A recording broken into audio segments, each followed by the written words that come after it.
proceso de diccionario. Ahí está, estamos grabando entonces la clase. Repito entonces que esta clase versa sobre los cambios de significado. La próxima, de tal forma de ir llegando aproximándonos a la metodología de trabajo con diccionarios, que es uno de los objetivos de este curso, probablemente tal. ¿Ya? Así es que, en ese sentido, vamos a hacer dos cosas. Vamos a revisar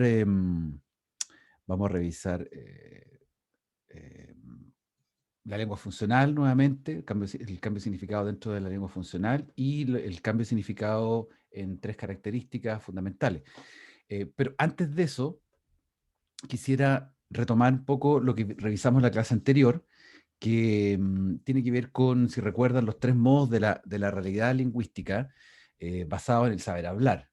Esas tres modalidades son, desde la perspectiva del catadynamism o del hablar, del saber lingüístico, distinguido como una actividad, decíamos que existen tres elementos fundamentales para poder visualizar esta realidad, este saber hablar. Uno, el escalón universal o el saber elocucional, o sea, lo que todos como hablantes hacemos en el momento de la elocución, o sea, de la pronunciación, de la articulación mental, física, de los componentes lingüísticos que nos permiten comunicarnos con otros seres humanos. Luego, el saber expresivo, que es la manera en que los hablantes entendemos, nos motivamos como una cuestión de sobrevivencia, de poder expresar aquellas palabras y aquellos sentidos que a veces sin palabras nos permiten también relacionarnos con el resto de la gente. Y el otro, en este vamos a reparar un poquito más en esta parte de la clase, que es el acervo idiomático. Nos encontramos siempre entonces con que el acervo idiomático es, históricamente hablando, es todo este contenido cultural que nutre una lengua en particular. Entonces el hablar idealmente anterior a su lengua, de su objeto de estudio, va a ser siempre infinito, porque no es algo que se muera, que se mate, que se autoriquile. Todo lo contrario, el habla es tan impredecible, es tan infinita, es tan creativa e innovadora, y en ese sentido me gusta aclarar los términos que no son sinónimos relativamente. La creatividad es efectivamente tomar elementos de la nada y estructurarlos. Ahora, esos elementos de la nada, entre comillas, son elementos que han sido creados previamente, pero que la combinación de esos elementos en una puesta en marcha nos provoca asombro. Muchas de las palabras nuevas no es que tengan una materialidad exclusivamente nueva, sino que provienen de una materialidad que existe en términos de sonidos, expresiones, sílabas, eh, sin- relaciones sintagmáticas, reglas de las relaciones. Pero son innovadores en la medida en que se están ajustando a nuevos contextos. Y en ese sentido es donde nosotros vamos a estudiar con mayor firmeza el léxico. Por conclusión, esto, a modo de síntesis y resumen de la clase anterior, el lenguaje no se define satisfactoriamente cuando se dice que la actividad que emplea signos ya hechos, todo lo contrario, es una actividad creadora. De tal forma que ahí yo rescato dos conceptos fundamentales: la actividad creadora de signos, como actividad libre, creativa, y el acervo idiomático, que es que nos pone a tierra. Como se dice en el fútbol, pone la pelota al piso. Es decir, aquí es donde realmente en la cancha se mueve la gente conversando, hablando y entendiéndose, porque la actividad creadora de signos bien podría ser, y como muchos experimentos lingüísticos y artísticos que producen una disrupción con la realidad y se insertan signos nuevos o combinaciones nunca antes vistas que a veces no nos permiten entendernos. El acervo idiomático sí lo que hace es que tengamos que entendernos, nos obliga a poner la pelota en el piso, como se dice futbolísticamente hablando. Pues bien, entonces ya podemos delinear el saber hablar como una lengua funcional, que es la materia del objeto de estudio finalmente de la lexicogénesis. Eh, Dijimos en la clase anterior que existían tres niveles de lengua: el nivel colectivo, el saber de la lengua y lo individual. En este esquema, que es clásico de Coserio, están estos tres elementos: lo colectivo ligado estrictamente a lo universal, o sea, a la capacidad universal que tenemos los seres humanos para comunicarnos en distintas lenguas. Por eso ahí ustedes ven hacia la derecha el hablar en general, el saber locucional, la totalidad de los productos hablados, que es algo ficticio. Papá, quiero un Espérenme un disco. segundo. Quiero un disco. ¿Qué quieres? Un disco. ¿Un disco? Sí. Ah, espérenme un poquito, por favor.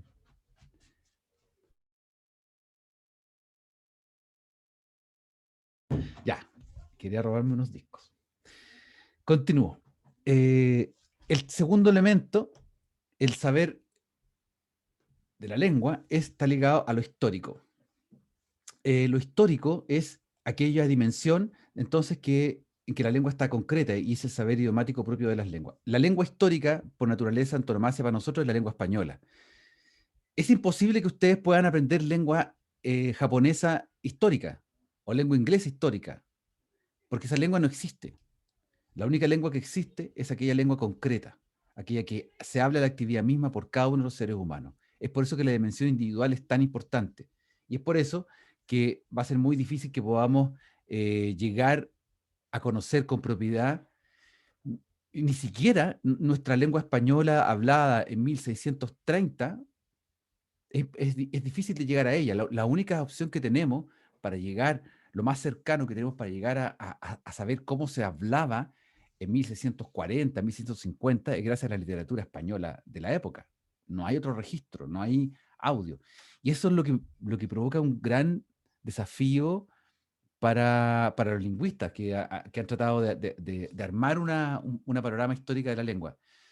Ahora bien, piensen ustedes que a partir de ahora está todo grabado y todo archivado. Por lo tanto, si alguien en el 2150 quiere hacer un estudio de cómo hablábamos en el 2021, está todo el material para poder hacer una descripción totalmente certera. O sea, eso va a ser alucinante poder hacer esas descripciones. Entonces, ese esquema que está en el medio, con una flechita, lo que nos está queriendo decir es que la lengua concreta nutre el saber idiomático. Por lo tanto, la alternativa que tenemos para estudiar una lengua, en particular, no es la lengua histórica, sino la lengua concreta de los hablantes. Esa fuerza en pugna, aparentemente, entre lo concreto, lo actual, lo vigente hoy, versus lo histórico, el acervo histórico idiomático, es el gran desafío para estudiar el léxico. Bueno, veámoslo cómo funciona en la práctica. Tenemos los 3 niveles, ¿ya? Esos 3 niveles, lo colectivo, el saber de la lengua y lo individual, se dan en la práctica en estas variantes. Primero, en una realización temporal, precisamente temporal. Y cuando uno compara el español de Santiago de Chile, o quisiera hacer el intento de comparar el español de Santiago de Chile de 1820 versus el de 2020, estaríamos enfrentándonos a dos realidades distintas de tiempo. Esto ustedes lo tienen que haber comentado en más de alguna clase lingüística, porque son como cosas fundamentales. Yo la estoy llevando hoy día desde al punto de vista léxico porque es la forma en que uno metodológicamente puede ordenarse para estudiar el léxico. Segundo, eh, si hablamos de lengua española de Santiago de Chile, 1820 versus 2020, nos encontraremos que estamos tratando de hablar de una misma lengua en una misma zona geográfica. Si hablásemos o tratáramos de estudiar el español de Santiago de Chile versus el español de Antofagasta de Chile en distintos tiempos, estaríamos hablando también no solo de distintos tiempos, sino de distintas zonas geográficas. Más aún, si estas dos realidades de lengua en distintas épocas, en distintos lugares temporales, más encima lo habláramos en distintos estratos socioculturales de comunidades distintas, ya las variables se nos empezarían a escapar porque em- empezaríamos a trabajar con distintas variables socioculturales. Imagínense alguien que tenga estudios completos universitarios versus alguien que no los tiene o que tener un rango etario distinto o que más encima se exprese estilísticamente de forma distinta, en una forma, eh, vale la redundancia, formal o informal. Entonces, los niveles de lenguaje que están expresados en la lengua funcional, o más bien en el saber hablar, son tan variados que uno tiene que aterrizarlo.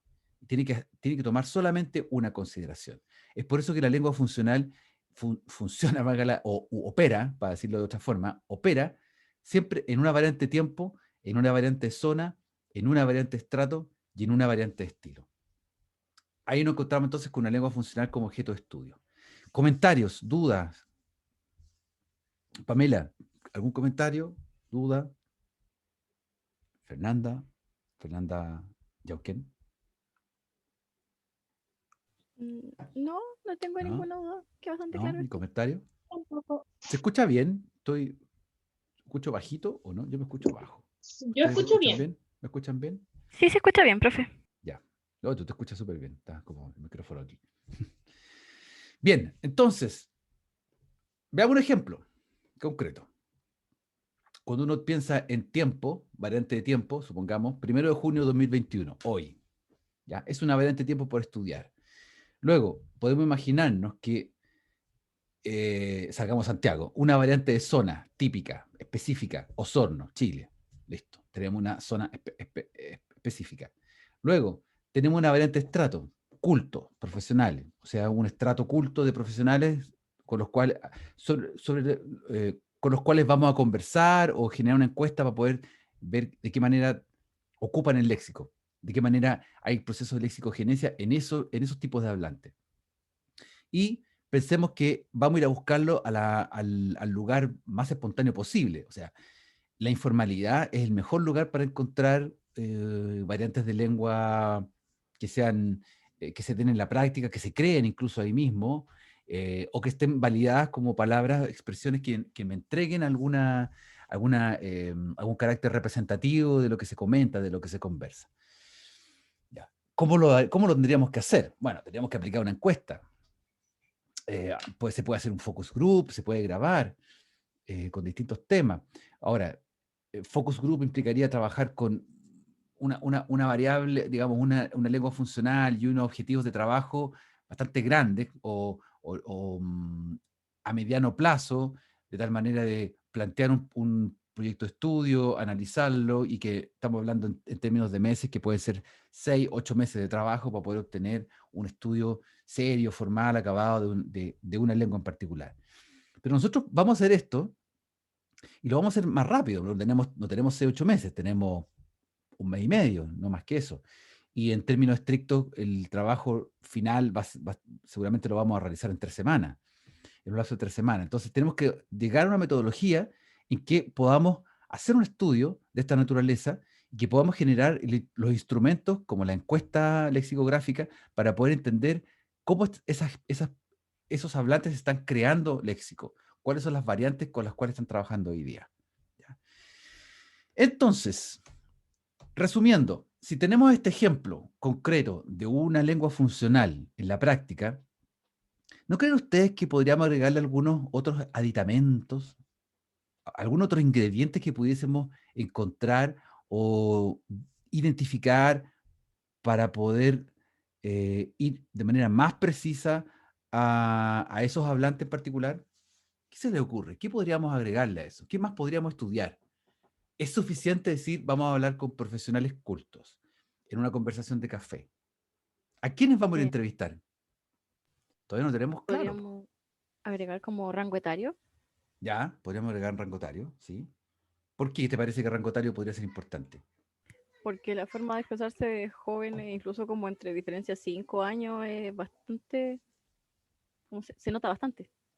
Ya, el rango etario se nota bastante, sí, se nota bastante. Se nota bastante. Hay tramos en la vida en que se nota bastante más. ¿Ah? Lingüísticamente hablando, bueno, cognitivamente también, el tramo de la niñez a la juventud es un tramo muy diferenciable. Por ejemplo, si uno quisiera ver procesos de lexicogenesia o procesos de asentamiento de palabras, de cierto léxico formal, por ejemplo, uno lo puede corroborar rápidamente en hacer diferenciación entre esos dos rangos etarios. Ahora, donde se nos abre, donde puede ser más difícil es en rangos etarios de la adultez, porque en la adultez hay como dos rangos etarios bien diferenciados, eh, eh, o no tanto, digamos, si ustedes toman el rango etario de la adultez de los 25, si consideramos de los 25 alguien que ya está egresado, que está trabajando, hasta alguien que tiene 65 años o 60 años, que todavía no está jubilado y no jubilan nunca en este país, son personas que todas podrían compartir su vida trabajando. Y de hecho es así, cuando ustedes empiezan a trabajar y empiezan a conocer gente distinta, se van a dar cuenta que van a estar coexistiendo y viviendo con personas que tienen 20, 30 años más que ustedes y van a estar sentados al lado trabajando. O sea, va a ser una cuestión así. Fernanda dice, agregar área de educación, profesión. A ver, espérame, se me perdió el chat. Ahí sí. Agregar área de educación, profesión por los tecnicismos que puedan usar en la conversación. Ya, eso también podría ser.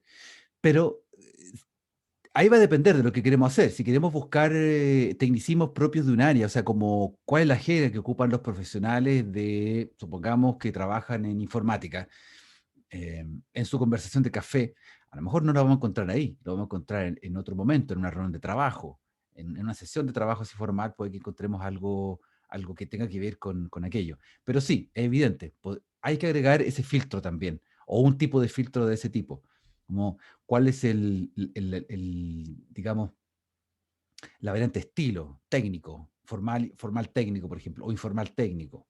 ¿Se les ocurre otra variante posible que pudiésemos agregar?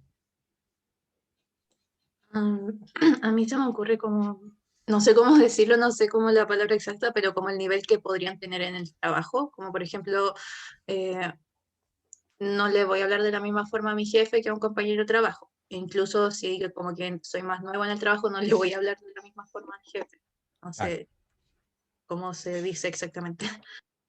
Ya, claro, ahí tú tienes, interesante eso que planteas, porque son relaciones de subordinación, ya te metes en una dinámica más sociológica, como que en un sociolecto en particular, las relaciones de personas, jerarquía, sí, bien, Cristóbal, jerarquía. Esas relaciones de jerarquía, de subordinación, subordinados, todo esto entre comillas, en términos de que hay ciertas estructuras sociales donde se plantea esa relación, puede ser interesante de revisar y va a tener que ver con el objetivo del trabajo, o sea, cuál va a ser la hipótesis que yo quiero demostrar, cómo se relacionan personas que tienen diferentes jerarquías. ¿Ya? Hay estudios sociológicos también, más sociológicos que lingüísticos, ¿ah? Y aquí entramos un poco por eso a la frontera entre lo sociológico y lo lingüístico, o más bien lo sociolingüístico, que se plantean estudios y esto va a ser interesante porque ustedes lo pueden tomar a efectos del proyecto final. Cómo los hablantes nos planteamos identitariamente desde el punto de vista social, cómo nos sentimos, a qué estamento social nos sentimos más representados o que nos sentimos que estamos dentro de, versus otro. ¿Ya? Aquí voy a hacer un paréntesis con análisis del discurso, porque en análisis del discurso también hay una teoría que se plantea que Van Dijk plantea que los grupos relacionan y se interrelacionan siempre en relaciones de identidad, de poder, de nosotros versus ellos, o ellos versus nosotros. Y en el léxico ocurre exactamente lo mismo, porque el léxico finalmente lo que hace es una manifestación identitaria de las personas, de las sociedades o los sociolectos. Tanto así que se discute mucho el concepto de tribu. ¿Ah? Y tribu siempre se habla como entre comillas, la tribu. Porque ¿cómo vamos a saber que pertenecemos todos, ustedes por ejemplo, cómo vamos a saber que ustedes pertenecen a una tribu? ¿No? La tribu de los tanto. Podríamos decir que la tribu, que los estudiantes de lingüística y traducción de la Universidad de Santiago de Chile pues son una tribu en particular. ¿Podríamos decir eso? ¿Qué tendría que ocurrir para que eso se diera? Bueno, hay varias cosas. Aquí yo les voy a mencionar algunas. Por ejemplo, lo urbano versus rural. ¿Ya? La variante urbana versus rural es súper importante en el momento de estudiar hablantes en lengua funcional. Y en ciudades, por ejemplo, como Osorno, por nombrar una ciudad del sur, en que podría ser cualquier otra ciudad del sur, en que las distancias son más chicas, más cortas. Entonces puede perfectamente una persona ser profesional y vivir en el campo y trabajar en el centro. Acá en Santiago, en las grandes urbes como Valparaíso, Concepción, es más difícil que eso se dé. Es más difícil que la gente se traslade, se da por supuesto, pero es más difícil. Uno se encuentra con lenguas funcionales como más establecidas. En cambio, eh, hablando de rural como campo de verdad, versus lo urbano, se ve más preciso en esto y hay que hacer las distinciones más precisas en términos de qué personas corresponden a un lugar u otro, porque eso determina mucho la manera de expresarse. Otra cosa, los estudios universitarios completos se ha dado, es una variante que es la variante de código. Bien, se supone que mientras más nivel de estudio, los códigos son más elaborados. Y el corte, generalmente los cortes, fíjense ustedes cuando hacen una encuesta, no sé si le han llegado a esas encuestas, por ejemplo, bueno, tienen que hacer miles de encuestas cuando postulan a un crédito, cuando se postula a cualquier trámite donde uno tiene que llenar sus datos o encuestas que a uno le llegan siempre, no sé si les ha pasado que siempre hay que llenar estudios incompletos, o sea, ¿qué hacen ustedes? Son estudiantes, ¿terminaron estudios completos o estudios incompletos? ¿Se han fijado que esa distinción está siempre presente? Porque es clave para delimitar la codificación de estrato y de estilo, dependiendo de dónde se quiera poner aquello.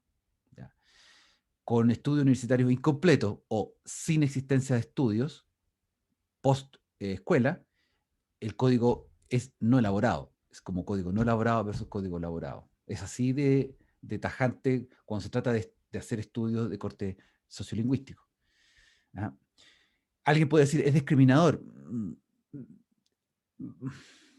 Pucha, ¿qué sería discriminador? O sea, discriminar es denostar. Y acá lo que se está haciendo es tratar de sacar una foto a cómo la realidad de los hablantes. Y precisamente esas fotos son las que nos ayudan a establecer cuáles son, por ejemplo, la falta de equidad de oportunidades. Entonces, son cuestiones que funcionan. El tramo de edad, que ustedes mismos lo mencionaron. Lo mencionó Pamela Fernanda, parece. ¿Ya? Lo del tramo de edad, jóvenes adultos, por ejemplo. Otra, y este es bien polémico hoy día, antes no era tan polémico, y hoy día está bien polémico por la realidad que se discute hoy día y las diferencias de criterio. Pero se ocupaba mucho, bueno, y se sigue ocupando, también estudiar el rango de sexo como una variante de. ¿Por qué? Porque se especulaba mucho, y esto los lingüistas lo demostraron, estoy hablando de estudios de sociolingüística españoles, españoles de hace 20 o 30 años atrás. Se decía, por ejemplo, que las mujeres ocupaban mucho eufemismo, o sea, que por ser mujer, las mujeres ocupaban mucho eufemismo o diminutivos. Ese es un clásico que se decía. No, las mujeres ocupan muchos diminutivos versus los hombres que hablan más duro, más rudo. Entonces, es una cuestión sexualizada. Y se hicieron estudios para demostrar que no era cierto, que no era correcto, que no tenía atingente con la realidad. Entonces, esos tipos de estudios también permiten discrepar. Ahora bien, hay otros tipos de estudios que también funcionan en sociedades que son más restringidas desde el punto de vista sociolectal. Eh, como algunos sociolectos de corte, sociolecto en el japonés, o sociolecto en el coreano, o sociolecto en el chino, dependiendo de la lengua. Siempre se ha mirado estas tres lenguas asiáticas como portadoras de rangos socioculturales muy fuertes, donde hay una diferenciación fuerte entre jerarquías, y una de esas jerarquías es la relación hombre-mujer. Entonces, también ahí en ese tipo de estudios funciona para demostrar frecuencias de uso y cosas por el estilo. Por lo tanto, lo que estamos viendo acá es incorporar a las 4 variantes básicas 4 elementos que podrían ser opcionales. Ojo con eso, ¿ya? Cuando lo delineemos dentro del estudio. Son opcionales porque depende del propósito de la hipótesis de nuestro trabajo. ¿Ya? Estas variantes etnográficas van a apuntalar hacia la identidad y hacia la construcción del mundo social en la que los hablantes viven. Por eso es tan importante revisar, hacer una diferenciación, eh, ¿cómo se llama? Una parametrización, decir cuáles son los parámetros del estudio, muy claro, para que no inventemos de más ni de menos y podamos sacar una foto a lo que hablan los pertenecientes a una comunidad lingüística. Ahí están los 4 elementos: hábitat, código, edad o etario y sexo, como elementos que podrían entregar alguna variante. Comentarios, chiquillas, chiquillos, pregunta, comentario. Yo quería hacer uno que, por ejemplo, en el de urbano y rural, igual a veces hay zonas en las que hay que tomarlo como con pinza, porque, por ejemplo, yo vivo cerca de Osorno y vivo en un Qué pueblo. bien, Javiera. Entonces, ¿Qué parte vive cerca de Osorno? o sea, vivo a 1 hora de Osorno, que es en Yanquihue, me queda más cerca Puerto Vara. Ya, Pero el claro. hecho es que los registros de habla, porque yo tampoco nací acá, yo llegué acá como en 2011, y lo que me di Ya. cuenta es que el registro de habla, tanto en los pueblitos chiquititos alrededor de las ciudades grandes y en la ciudad grande de esta zona, es prácticamente el mismo. Donde noté el cambio es de acá a la zona centro más que nada, pero entre comunidades como que tienen bastantes pueblitos y una ciudad grande, como que el registro se mantiene muy similar. Sí, sí, eso es cierto, eso es cierto. Yo conozco harto esa zona porque he trabajado harto por allá, y por eso Yanquihue, súper lindo Yanquihue. Y sí, pues todos los pueblos alrededor de Osorno manifiestan eso. Em, Cuando tú vas a la costa de Osorno, heladísima, fría, y bueno, una linda playa, hay una playa muy, muy particular. Y bueno, ahí yo noté ciertas diferencias mínimas, o sea, como que uno tiene que andar con el ojo, el oído muy, muy agudizado, como que hacia la zona costera hay una zona, pero no solamente Osorno, sino que toda esa zona, Pucatrihue, maravilloso Pucatrihue, sí, sí, me metí a surfear en Pucatrihue, tengo un récord ahí en mi vida, que hice con el agua más helada, que, oh, qué manera, esa agua, por Dios, me dolía el cráneo saliendo ya. ¿Tienes casa en Pucatrihue, Beatriz? Uf, puede ser mi mejor amiga. Paseo de curso, va, fantástico. ¿En qué parte Pucatrihue? Paréntesis, perdón. ¿En qué parte Pucatrihue El- tienen la casa? al frente en la playa que no es de las dunas, ¿Sí? ahí como arriba en el cerro donde está la pampa. Pucha, es que no sé si usted cacha a la Sí. gente allá, No, pero he arriba de la estado, casa del Pancho, allá. No, he estado un par de entonces veces, no. pero conozco, me acuerdo cómo es. Ya, pero como cuando se termina la pampa y ¿Mm? empieza la playa, arriba hay que subir el cerro harto, uno queda con las medias piernas. Ya. Oh, qué bonito. Pero qué interesante tenemos. Ustedes tienen que contar. ¿Y de dónde, qué otros lugares son de Chile? Y eso yo no les he preguntado, tampoco han contado. Porque eso va a ser súper interesante para efecto de este estudio, de este curso incluso. Tenemos a Beatriz, Pucatrihue, Javiera, Yanquihue. ¿Y tú antes de vivir en Yanquihue vivías más al norte? Sí, hoy día en Talca. Ya, Entonces sí, te fuiste Talca para allá. hay gente que acá hablan muy cantadito o que tienen modismos que al principio no entendía nada. Ya, que nosotros acá en el centro hablamos más cantadito. ¿Eso? No sé, a mí se me hizo no, que acá hablaban más cantadito. Claro, que acá, en No, esta o sea, no, zona. acá en el sur. Ah, Es que yo acá en el sur, acá en el sur, tú estás en Yanquihue ahora. y no he vuelto a Santiago. Ya, qué bueno. Acá se hablan como que cantan todo lo que dicen, como que va Mm. todo muy juntito y muy rápido. Claro, probable. Eh, Chiquillos, chiquillas, las demás. Mariana, ¿de dónde eres tú? Fernanda, San Martín. No, Mariana. soy de acá de Padre Hurtado y no hay como nada Ya. particular respecto a ello. Claro, no, que para Hurtado es zona central. No, no, no, no, Ujú. diferencia no va a haber. Fernanda San Martín, ¿de dónde eres tú?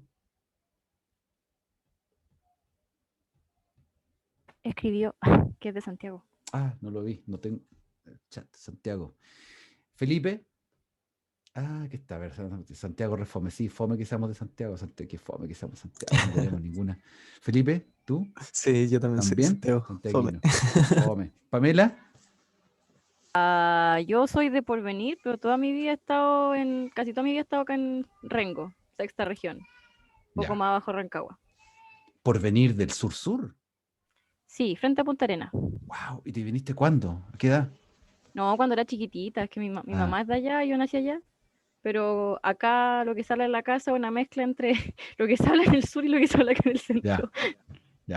Ya, interesante. La Fer Yauquén es de Chiloé, parece, dice la Javera. ¿Sí? ¿Cierto? Sí, yo soy de Castro. Oh, qué interesante. Pero qué interesante. Es que no creo que haya tenido un curso de... O sea, siempre en los H hay gente de todo Chile, eso es fantástico, pero en este curso como que harto más gente. Sofía, ¿Falta alguien más? falta Sofía, Josefina, Valentina, Natalia. No, yo soy de Santiago nomás. Ya. Ahí falta Cristóbal también. Josefina. Yo soy de Pucón, Ah, mira. sí, pero acá no hablamos cantadito, o sea, no es como tan al sur, Mm. encuentro yo. Mm. Valentina. Yo soy de Santiago, pero igual llevo 7 años viviendo en San Javier, cerca de Talca. Ya, igual es zona central. Mm. Mm. Sí, yo he estado un par de veces, bueno, varias veces en Talca y trabajando y todo, y como que Talca es como lo mismo. Natalia, pero eso es mi idea, no quiere decir que sea así. Natalia. Yo también soy de Santiago. También de Santiago. Cristóbal, Soy bien fome. bien fome. Cristóbal, tú eres el último, parece.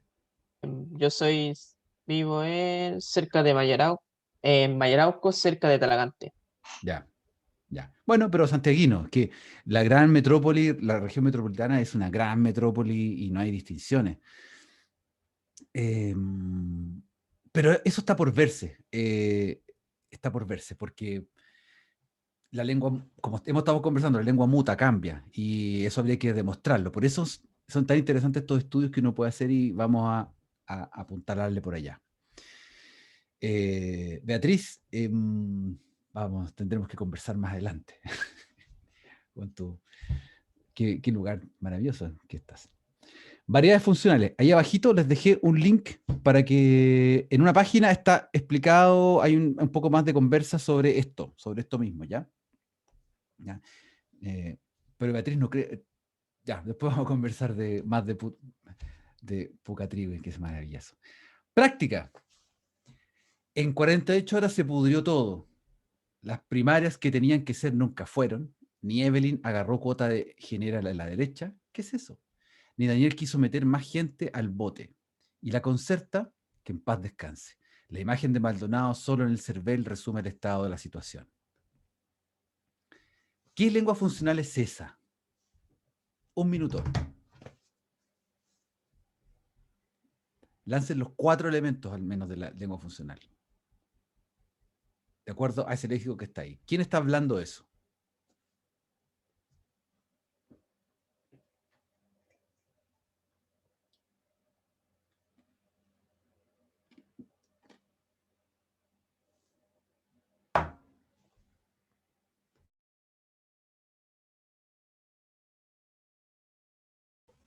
Lo sincrónico sería como hace 2 semanas.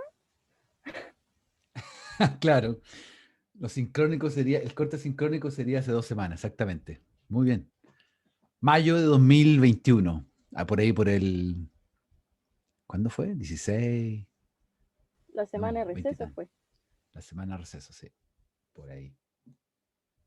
Bien, ahí tenemos una fecha, la sincrónica. ¿Qué más?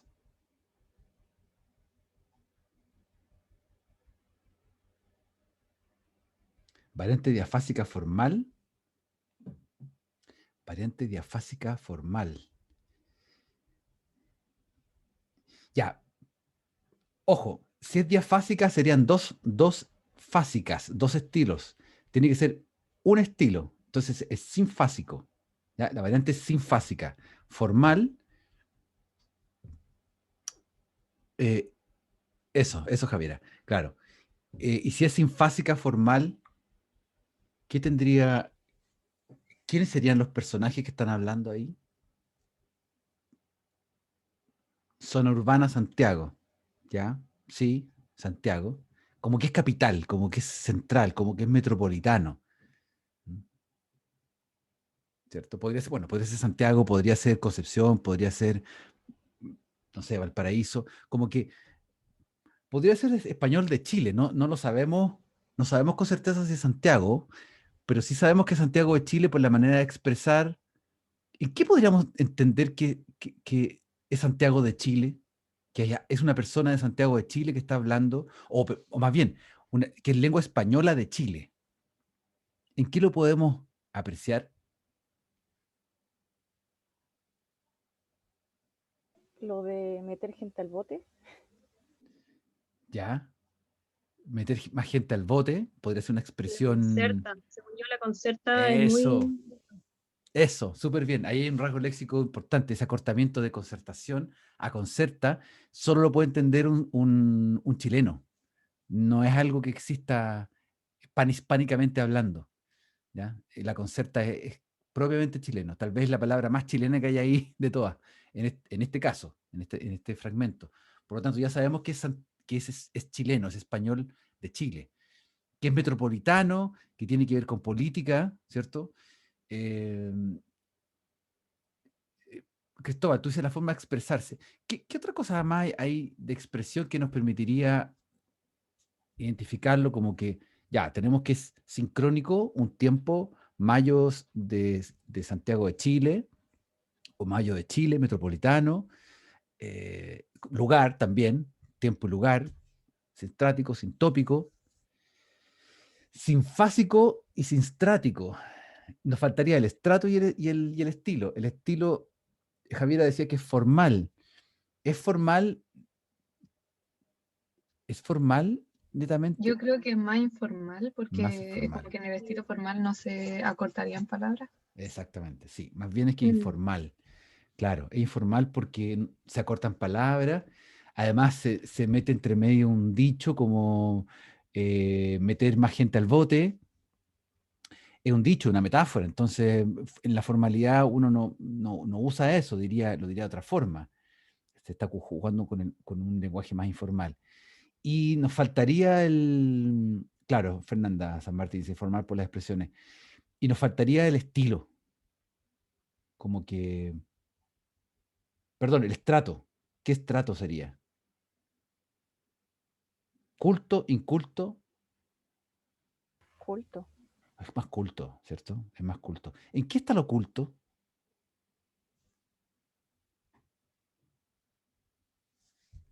¿En qué se da lo culto?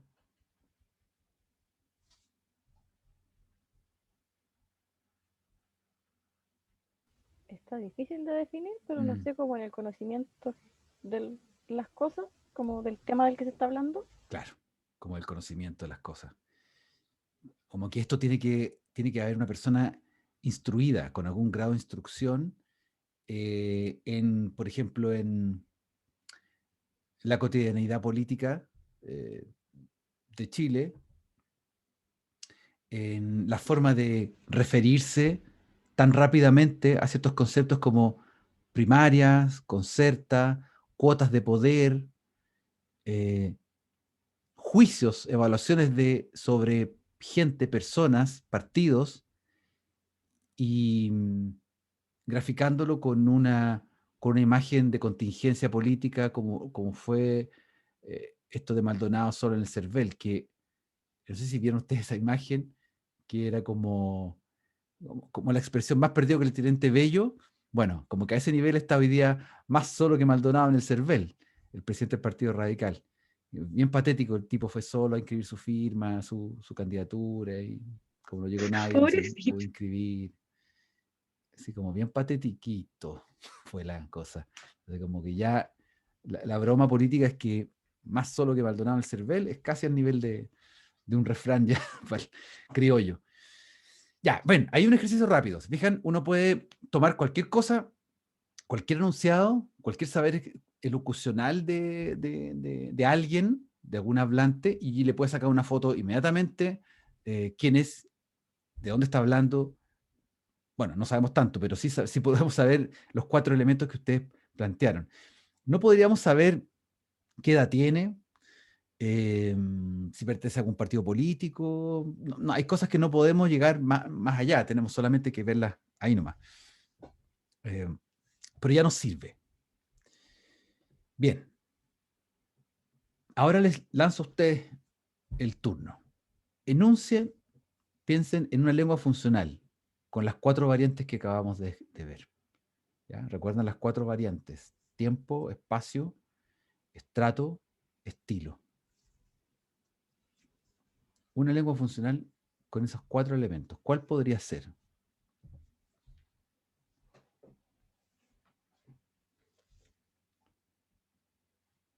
Piensen un minuto.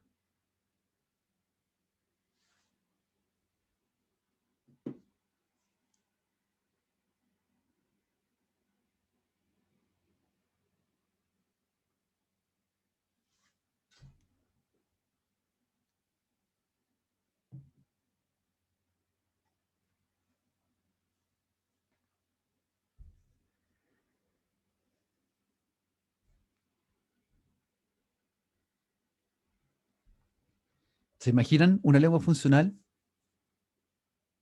Al revés ahora, desde el concepto, de lo conceptual a lo práctico. Una lengua funcional, un tiempo, en un espacio, en un estrato y en un estilo. Hablada por un grupo de hablantes. ¿Cuál podría ser? ¿Se entiende, no? ¿O no se entiende? ¿No viene siendo Yo como un hasta que no lo enunciado que entendí. dé cuenta de todas esas cosas? ¿O tenemos que describir la situación de existencia de esa lengua funcional? Las coordenadas. Ni siquiera todavía el enunciado. Puede ser las coordenadas simplemente. Una lengua Ah, funcional, ok. por ejemplo, que te podría gustar estudiar.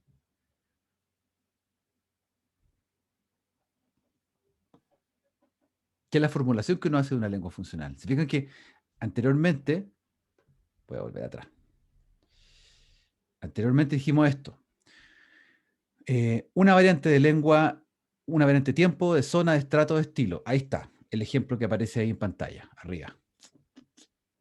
¿Cómo lo podríamos plantear desde un punto de vista y agregamos 4 variantes etnográficas opcionales? ¿Cómo podríamos plantearlo desde el punto de vista de esto, de una lengua, denunciar una lengua funcional por lo menos con 4 variantes?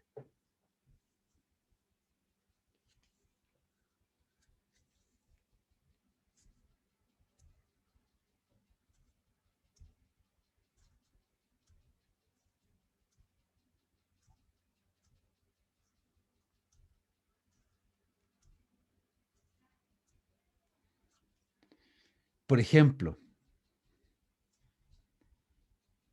por ejemplo, piensen en algo muy concreto. Si yo vivo en Yanquihue, puedo estudiar la lengua funcional de Yanquihue de junio de 2021. Hasta ahí voy tiempo y lugar. ¿Qué otra cosa podría estudiar de esa lengua que estoy imaginándome desde el punto de vista del estrato y del estilo? Puedo querer estudiar, por ejemplo, cómo hablan los escolares que están saliendo de cuarto medio. Entonces puedo decir, voy a estudiar, y quiero saber cómo hablan, cuáles son los procesos lexicogenésicos de esos estudiantes de cuarto medio, de un liceo en particular. Entonces puedo estudiar variante culta informal, tal vez. Culta, porque estoy tratando de identificar en una conversación de codificación, de la mejor codificación que tengan esos estudiantes de cuarto, pero la manera más informal posible, qué cosas hablan y, por ejemplo, qué cosas hablan temáticamente acerca de salir de vacaciones. Entonces los voy a tomar en un momento de esparcimiento, en una reunión en el colegio, en consejo de curso, no sé, por decirlo de una forma. Entonces ya voy ajustando y ahí tengo una lengua funcional con los 4 elementos aplicados a una situación y me imagino a los hablantes, me imagino a los personajes que están detrás de esto. ¿Se entiende? No hicieron el ejercicio. ¿Se entiende? Parece que no lo entendieron mucho. ¿Se entiende ahora? Estimadas, estimados. Creo que sí. Yo estaba pensando como no en un lugar físico, sino que como por ejemplo Twitter, como podría ¿Ya? tomarse como un ejemplo, Totalmente, sí, sí. como los usuarios de Twitter de, no sé, Estados Unidos en el periodo eleccionario del año pasado. Claro. ¿El año pasado? El año pasado, refiriéndose a un tema en particular. Eso, por ejemplo. Y tomados en un tramo de por ejemplo, 2 días. Todos esos tweets que aparecieron en 2 días sobre un tema en particular y ya generas un espectro, que ya eso es N. Habría que después ponerle más filtros para poder determinar bien la muestra, el muestreo. Pero ya generas y delineas una lengua funcional. Que eso es lo importante, porque la lengua funcional no garantiza que sea posible que estudiemos todo el conjunto de expresiones, porque por eso les contaba la teoría hace unos minutos atrás, al principio de la clase y la clase anterior, que teóricamente una lengua funcional viene de un saber lingüístico y es un todo súper amplio, muy inabarcable. Y la única manera de hacerlo es proponerse una lengua funcional que tenga variantes muy claras, delimitadas para yo poder estudiar eso. Y así todo, tengo que poner un poco más de filtros para poder determinar bien qué cosas voy a estudiar. Es por eso que, es por eso que se usan encuestas, por ejemplo, porque las encuestas permiten llegar a ciertos hablantes con estas características o delineados, determinados de acuerdo a estos parámetros, para que ellos respondan y uno tener un insight de sus opiniones sobre el léxico lo más ajustado posible a la lengua funcional que delimité. Ya. Bien, hasta ahí entonces tenemos, esto lo vamos a seguir trabajando, por supuesto, en las próximas clases, con ya metiéndonos en ejercicios más reales. Yo aquí todavía estoy un poco contándoles teoría, práctica, ejercicio, ejemplo, perdón, no ejercicio, sino que ejemplo. Vamos a meternos ya más en ejercicios propiamente tal, y ahí vamos a entenderlo, van ustedes a ir delineando mucho mejor.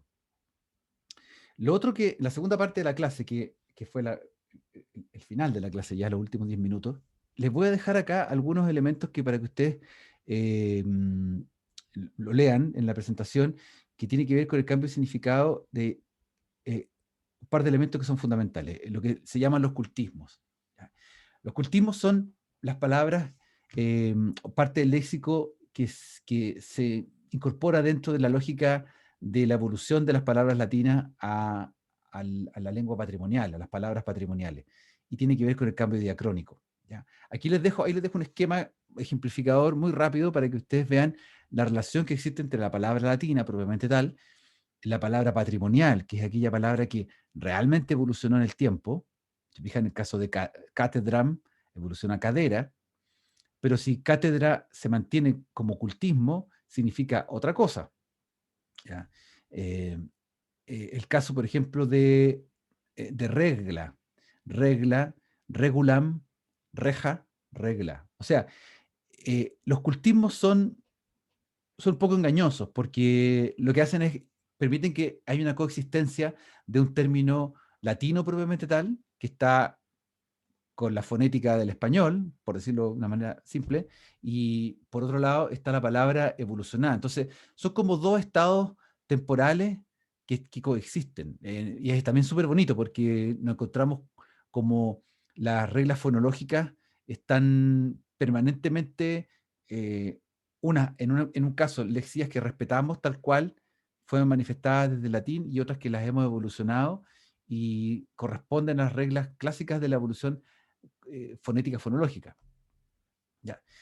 Hay otros cultismos que provienen del griego que son usados constantemente en la lengua. Entonces, ¿a qué voy con esto? Que nosotros, cuando estudiamos lenguas funcionales, lo más probable es que no vamos a hacer un estudio del léxico desde el punto de vista diacrónico. No nos interesa ver el cambio de la evolución propiamente tal, sino que nos interesa saber qué es lo que significa hoy, en el día de hoy, ciertas cosas, ciertas palabras. Si reja hoy día representa el referente que todos conocemos como este tipo de estructura metálica que permite separar, dividir los límites de algo, de una propiedad, bueno, está bien, eso.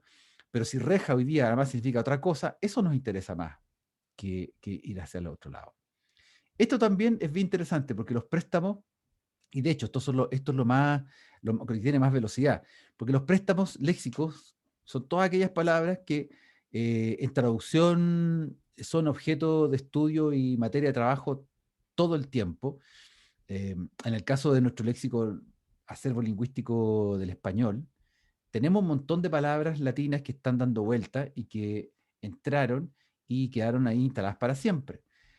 Los clásicos de los clásicos de palabras, préstamos que están muy asentados, son un montón de americanismos, indigenismos, anglicismos, para qué decirlo, anglicismos, arabismos, ahí marqué dos para que vean la cotidianidad de estos arabismos, germanismos, galicismos o palabras del francés, italianismo, todo lo que proviene sobre todo de las lenguas romances, están muy asentados en el español, que es la lengua sobre la cual vamos a hacer nuestro trabajo de lexicogenesia, obviamente.